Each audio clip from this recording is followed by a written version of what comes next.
Dios bendiga, hermanos. Dios bendiga, hermanos.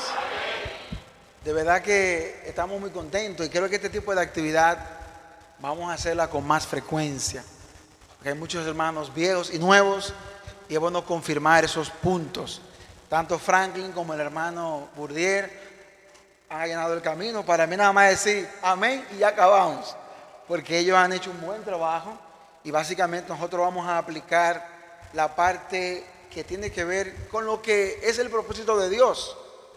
No es que usted cometió pecado y ahora usted anda con una ropa que huele a rayo y que nadie lo quiere y que nadie se preocupa por usted.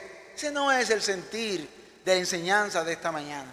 Vamos a hablar del proceso de la restauración. Este programa o este tema era un pendiente que tenía el cuerpo ministerial y de hecho no termina hoy.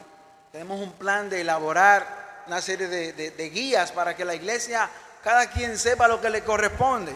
Es lo ideal, que yo cometí una falta, yo sé lo que a mí me corresponde, porque lo he aprendido y eso facilita el proceso. Entonces hablemos de la restauración. Miren, la palabra restauración básicamente lo que significa es volver una cosa o una persona a su antigua condición.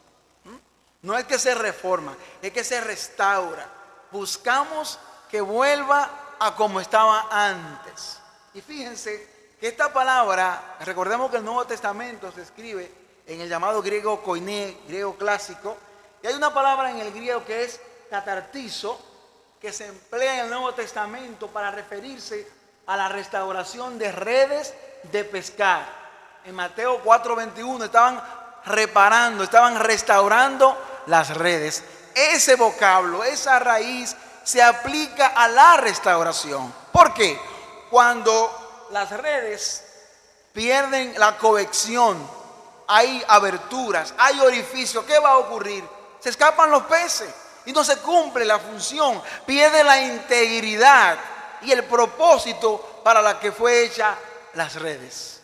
Cuando nosotros hemos cometido pecado, y es bueno partir de que ya se identificó la falta. El hermano Bourdier, el hermano Franklin nos han mostrado todo este proceso y estamos cayendo en aquel hermano que, cometida la falta, los hermanos, el liderazgo se reúne y el hermano es sometido a una disciplina. Entonces, mientras está en la disciplina, significa que lo vamos a mandar para su casa y ya. Ese no es el mandato bíblico. Hay un proceso para que mi hermano, para que mi hermana vuelva a como estaba antes. Para que no lo consuma la tristeza, no se hunda en su tristeza y entonces se vaya al mundo. Entonces no tendría sentido, habría una gran contradicción de lo que es el evangelio. Lo que hacían los fariseos, ¿qué le dijo Jesús en Mateo 23 a los fariseos? Que mueven el mundo entero buscando a un prosélito y después que lo hacen hijos del diablo. Esa era la actitud de los fariseos. No debe ser la nuestra. La actitud nuestra es que todos aquí lleguemos al cielo. ¿Cuántos dicen amén? Y tenemos que ayudarnos. Y la restauración busca esto. En 2 Corintios 3:11 Pablo usa el concepto de la perfección, hermanos. Estamos hacia la perfección, hacia la madurez espiritual. ¿Por qué? Porque en cualquier momento todos nosotros vamos a cometer errores. Y en la vida lo más importante es cuando podemos hablar con evidencias, con vivencias. Hace muchos años a mí se me puso una disciplina full.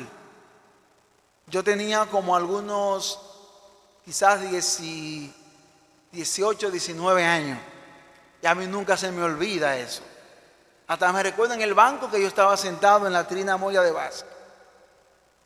Y el viejo dijo: Josué, ten disciplina. No me le den himno, nada. Hasta que no cambie su actitud, no tendrá participación en la iglesia. Andaba con unos amiguitos a la adolescencia, rebeldía, se me había dicho. Hermano, han pasado muchos años y yo no olvido eso. Y me dolió, no lo voy a negar, lo recuerdo, pero aprendí la lección. Hace unos años, quiero mencionarlo también, mientras trabajábamos en el ministerio para jóvenes, tuvimos un caso que relata lo que está pasando en muchas congregaciones. Y este tema que decía Franklin es muy cierto, no se habla, porque como que no queremos que la gente se ponga guapa.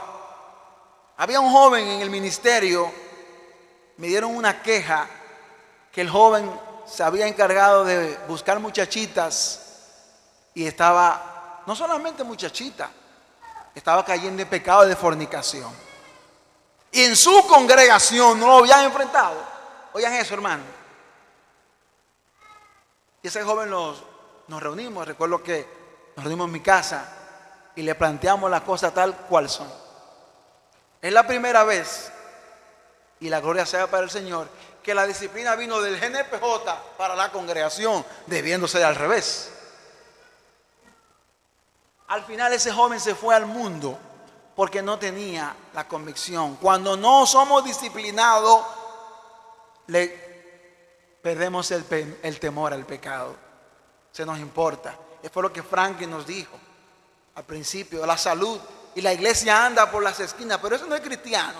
Él llegó con la esposa, pero en la noche vino con otra. Y míralo con la Biblia. Por eso yo no creo en cristiano. Oigan el efecto nocivo de no cumplir con la palabra, cumplir con el proceso. Entonces nosotros hemos identificado al pecador, al hermano que ha cometido el error. Comenzamos en el proceso. Él identifica, ella o él tiene conciencia de que tiene un problema, de que no andaba bien. ¿Qué vamos a hacer con esa hermana, con ese hermano? Restaurar significa llevar a un arrepentimiento verdadero, una total entrega a Jesucristo y sus enseñanzas. Y aquí yo voy a colocar una imagen que quiero que pudiera resumir, tocando a la parte física con la parte espiritual. Un enfermo. En medicina se utilizan diferentes niveles de atención. Y cuando un enfermo, ya sea quirúrgico, ya sea clínico, está convaleciente, un tratamiento full, se descubre la enfermedad, hay un grupo de médicos que se reúnen y saben que tienen una enfermedad. Entonces, esa persona es tratada, identifica su mal, entonces comienza un proceso de recuperación. Lo mismo aplica a la vida espiritual. Ese enfermo no puede salir de la cama, quitarse el suero y salir corriendo, porque si lo hace, ¿qué va a ocurrir? Se va a caer o va a empeorar. Un hermano que cometió una falta, si usted, porque el propósito de la disciplina, ¿saben cuál es? De manera muy práctica, que me duela, que yo recuerde que porque hice eso, mira cuánto sufrí, porque fallé a Dios. Entonces el enfermo tiene que cumplir con una serie de normas, cambia su hábito, le ponen una dieta especial, le ponen unos ejercicios, unos medicamentos, todo es un proceso. En la restauración se nos pone a orar, a leer más la Biblia, a visitar más la congregación. ¿No han visto ustedes, hermanos, que aquellos que han cumplido con el proceso de la restauración en una disciplina son otras personas?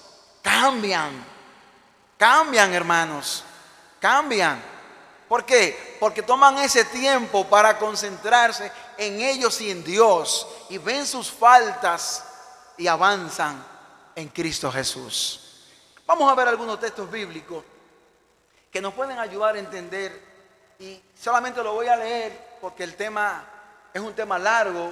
Lo que hoy hicimos simplemente es trazar la pauta para que sigamos aprendiendo. Por ejemplo, 2 de Corintios capítulo 6, 8. El hermano Burdiel, sé que por el tiempo él no pudo, pero hay un caso que es como la continuación. La película, en términos de cine, Jesucristo presentó la primera parte de una película. Entonces Pablo presentó la secuela, la segunda parte de una película, porque Jesucristo lo dejó cuando el hombre es un publicano. Pablo, en la primera carta de los Corintios capítulo 5, habla de un caso que estaba en la iglesia en pecado, pero un pecado feo. Estaba conviviendo con la madre de su papá, con su madrastra. Estaba en fornicación y estaba alabando a Dios y cantando. Estaba ese hermano y los hermanos lo sabían. y Pablo comienza al punto tal que se lo entrega a Satanás. ¿Por qué? Porque era una persona que no tenía conciencia. ¿Y qué estaba pasando con la iglesia? La inmoralidad, la sociedad estaba viendo el mal que estaba provocando esta persona. Y Pablo los reprende. Y lejos, porque es una carta que le escribe, le autoriza a los hermanos para que tomen y saquen, se ha sacado de medio a ese fornicario. Y así se hace. Y el tiempo pasa y ocurre lo que es el impacto de la disciplina. Cuando somos disciplinados, sentimos tristeza. ¿Y qué es el arrepentimiento? 2 Corintios 7. Porque la tristeza que es según Dios produce arrepentimiento. El hombre se arrepiente. Y es entonces en la segunda carta de los Corintios, capítulo 2, 6 al 8, que Pablo retoma y dice: le basta a tal persona esta reprensión hecha por muchos, así que al contrario, vosotros más bien debéis perdonarles y consolarle para que no sea consumido de demasiada tristeza. Oigan esto, hermano, él cumplió con el proceso. Entonces vamos a consolarles para que él se fortalezca y pueda relanzarse en los caminos del Señor. Gálatas 6:1, que habló el hermano, los dos lo mencionaron. Hermano, si alguno fuere sorprendido en alguna falta, vosotros que sois espirituales, restaurarle con espíritu de mansedumbre, considerándote a ti mismo, no sea que tú también seas tentado. Es importante que en la lucha del pecado seamos empáticos y nos pongamos en el lugar del otro, porque hoy es usted, mañana puedo ser yo. Jesús se lo dijo a los fariseos ante la mujer pecadora: el que esté libre de pecado sea el primero en lanzar la piedra. Porque en algún momento de nuestras vidas podemos cometer error. Entonces vamos a ser empáticos y utilizar este fruto del Espíritu, que es la mansedumbre. Tener esa capacidad de poder controlar nuestros impulsos. Porque hay veces cuando un hermano hace algo horrible que uno quisiera como hombre entrarle encima. ¿Cómo es posible que el hermano fulano, con tanto amor que le hemos dado, y mira lo que hizo, se robó tal cosa de la iglesia? Mansedumbre. Tus impulsos tú los controlas hacia puntos específicos para ver si esa persona que ha cometido una falta se arrepiente y vuelve al Señor. Amén, hermanos. Eso es muy importante. Dice Efesios 5:11: y no participéis en las obras infructuosas de las tinieblas, sino más bien reprendedlas. En todo momento tenemos que ser frontales. Y ambos, tanto Franklin como el hermano Burdiel, no están diciendo que pongamos un pañito tibio porque más daño hacemos. Si usted tiene una herida y esa herida, ¿verdad?, está con una costra ahí cubierta, y le ponemos un pañito y una pomadita, mire, eso se le va a infectar y le va a dar una sed y usted se va a morir. ¿Qué hay que hacer? Búscame un cepillo, rapalo ahí, que salga los rojos, la sangre, ahí ya está limpio, ponle antibiótico, en par de semanas se curó. Pero con pañito tibio por atrásito, así no se va a curar, hermanos. No se va a curar. Se enfrenta, claro, todo bajo el espíritu de amor. El amor que Dios nos ha dado, ¿verdad?, para que el hermano o la hermana pueda superar. Santiago 5, y es importante esto: hermanos, si alguno de entre vosotros se ha extraviado de la verdad y alguno le hace volver, sepa que el que haga volver al pecador del error de su camino salvará de muerte un alma y cubrirá multitud de pecados. Nuestra misión es rescatar. Es muy triste cuando perdemos a alguien. Esto es como la vida espiritual y la vida física. Pregúntele a un ginecólogo, a un pediatra, a cualquier médico clínico que luchó con un paciente y que se muere. Nadie quiere ver eso. Es una frustración terrible, porque no logré salvarle la vida, se murió, y nosotros no pudimos. A la hermanita, al hermanito, se fue al mundo. Cuánta tristeza sentimos.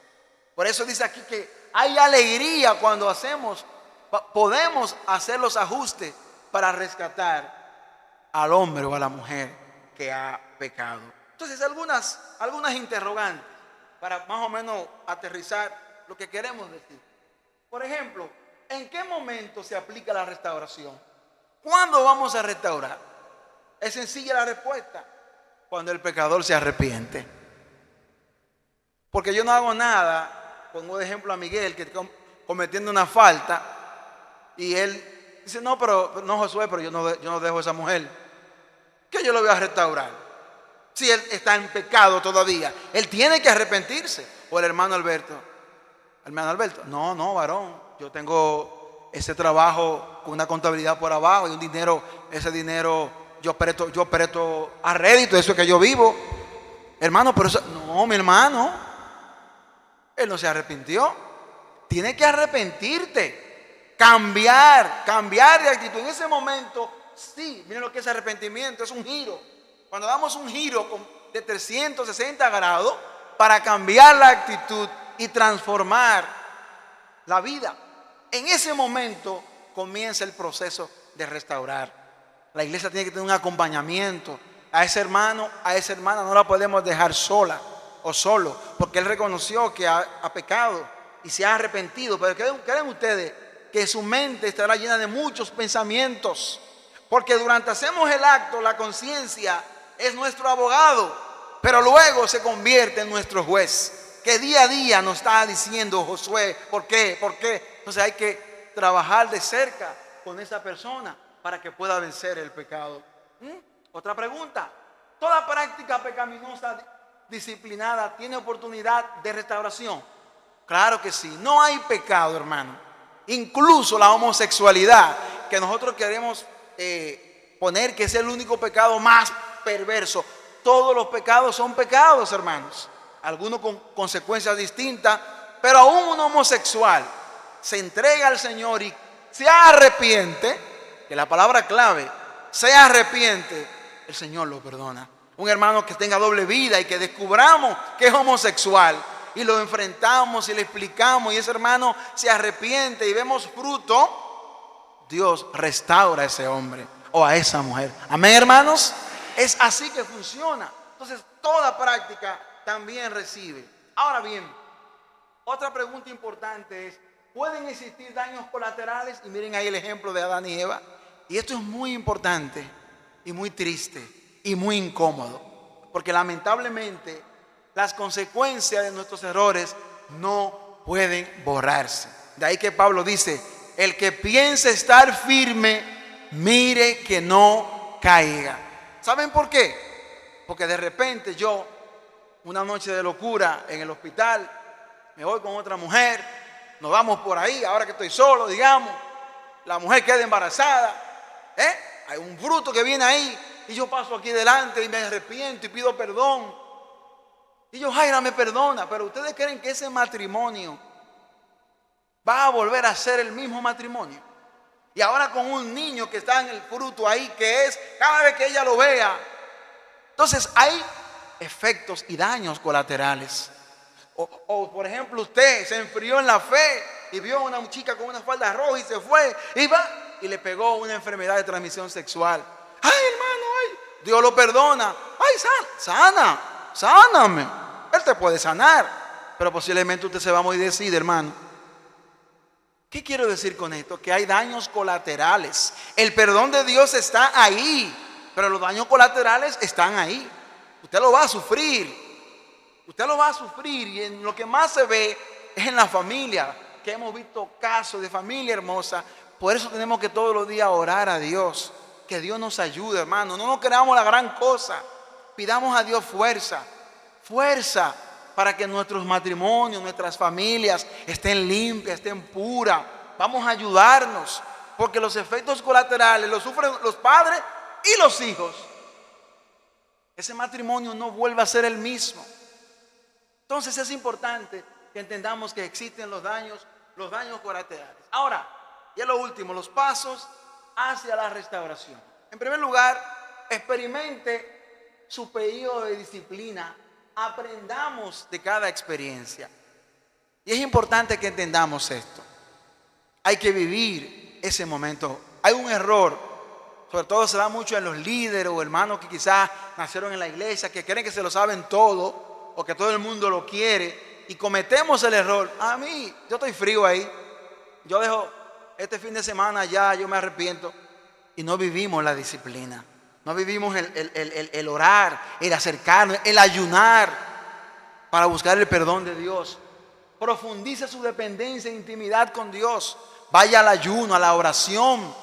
Cuando cometemos pecado y nos reconocemos pecadores, ahondamos nuestra confianza en Dios y vamos en oración y ayunamos y buscamos lunes de clamor y nos vamos al parque y buscamos. Ese es el tiempo para aprovechar en ese proceso de restauración. Distancia del medio o fuente pecaminosa. Si eran sus amigos del trabajo, amigo, aléjese de ellos. Amiga, aléjese de ella, porque ahí está la fuente. Si usted no se aleja, cometerá otra vez el pecado. Aprenda la lección. Tenemos que aprender la lección, no volver otra vez a pisar la misma piedra. Es importante que entendamos que produzca frutos dignos de arrepentimiento. Y un punto importante que quiero dejar aquí en el cierre es el hecho, y Franklin lo mencionó y el hermano Bourdieu, porque como iglesia tenemos que ser también sabios. Y aquí quiero presentarlo por una experiencia que tuve, o varias experiencias que hemos tenido. Situaciones que se dan en una pareja y podemos conversar. Y la pareja, él o ella, reconoció que pecó y le pidió perdón a ella. Y ella sufrió, o a él, si es varón, él lo sufrió y se perdonaron. Y se toma un tiempo en que baja la guardia. ¿Creen ustedes que yo ahora tengo que pasear aquí adelante y decir, miren, el hermano Felo y Juana están en disciplina? Porque si yo pude resolver como el modelo bíblico de Mateo 18, perfecto. Porque a veces la manera de solucionar el problema es peor que la enfermedad. Y ahora los hijos que no sabían nada, una situación que se pudo sofocar, el fuego se paró al principio y lo pudimos sofocar. Ahora yo, por creer el súper espiritual y venir aquí, los hijos, ¿qué? ¿Qué mami, papi? Y eso es una cadena. Y hermano, muchas veces esas parejas terminan separadas y divorciadas porque no fuimos sabios. No es lo mismo que diga yo, que se me importa la iglesia, y públicamente, ahí la iglesia tiene una responsabilidad, porque está público y todo el mundo lo sabe. La iglesia no puede estar callada tapando el pecado. Es muy diferente. Pero si hubo un desliz, un error, y ese error ambos lo han conversado, van a buscar ayuda de terapia, a buscar consejería para superar, porque eso tiene su impacto en el matrimonio. Pero en la iglesia, a veces el texto bíblico de Proverbios dice que el que cubre sus pecados no prosperará, mas el que lo confiesa alcanzará misericordia. No es que usted venga aquí, hermano, y dé lujo de detalle. No, mi hermano, porque yo tenía maña de levantarme en la noche y robarme el salchichón, que tiro otro. Usted no tiene que dar detalles. Hermano, yo tenía una debilidad y yo la vencí. El Señor me ayudó a vencerla. Ya no de detalles. Es usted y Dios, hermano. Ahora sí, es un asunto de que, por ejemplo, que hay peligro de muerte. No, hermano, que yo agarré y se me metió una cosa, y en mi casa tengo a 3 que lo maté. Ya la iglesia, ¿verdad? Del púlpito metanlo preso, porque ya es un asunto. Pero lo que quiero decir que hay un equilibrio que debe existir, y como iglesia tenemos que ser sabios.